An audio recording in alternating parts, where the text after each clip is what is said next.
As the last train clattered through the darkened tunnels of Tokyo's sprawling metro, Yumeko clutched her worn book tight. She gazed nervously at the flickering lights above, the occasional bursts of darkness unsettling her already fragile nerves. It was approaching the witching hour, that time when the veils between worlds grew thin, whispers of long-forgotten spirits and curses danced in the shadows.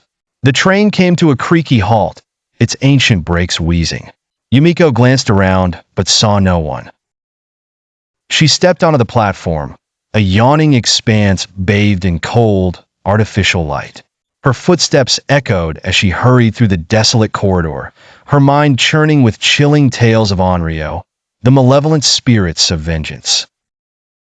For generations, her family warned of the onryō, spirits wronged in life, who exacted gruesome retribution after death. Dismissing these stories as mere superstition, Yumeko had scoffed at the old warnings of her grandmother. Tonight, skepticism gave way to an escalating sense of dread. She glanced back, paranoia creeping in. Suddenly, an icy gust of wind howled through the corridor, extinguishing the lights. She froze, engulfed in an almost palpable blackness. The air turned thick, almost suffocating oppressive. Her heart raced, and she fumbled for her phone's flashlight, whose weak beam barely pierced the inky surroundings.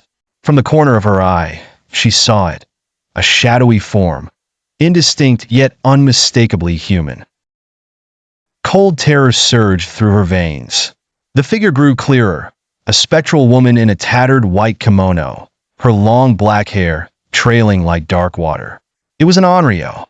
Its eyes were hollow, revealing an abyss of torment and rage. Yumeko staggered back, every muscle screaming to flee, yet her legs felt anchored by an alien force.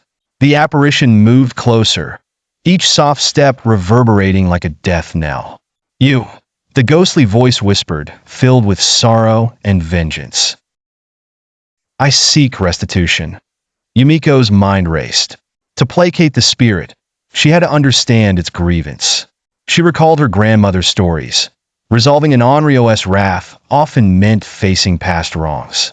"What wrong needs to be righted?" Yumeko asked, her voice trembling. The figure paused, the room filling with bitter cold. "I was wronged," it murmured. "Betrayed, poisoned by my own kin." Text from an old journal materialized in Yumeko's thoughts. Her great-grandmother's secret sins, family betrayals hidden for decades. "I know your pain," Yumeko stammered. "My family, it was their fault. Can forgiveness ease your torment?" The air grew denser, the figure wavered. A glimmer of hope flickered in its hollow eyes. "Will you promise this?" it asked. Summoning every ounce of courage, Yumeko replied, "I promise to make amends." Slowly, the spirit's cold grip lessened. "Remember," it whispered, "vengeance invites vengeance." The form dissipated into mist as the subway lights flickered back on. Yumeko stood alone on the platform, her body trembling, yet her resolve hardening.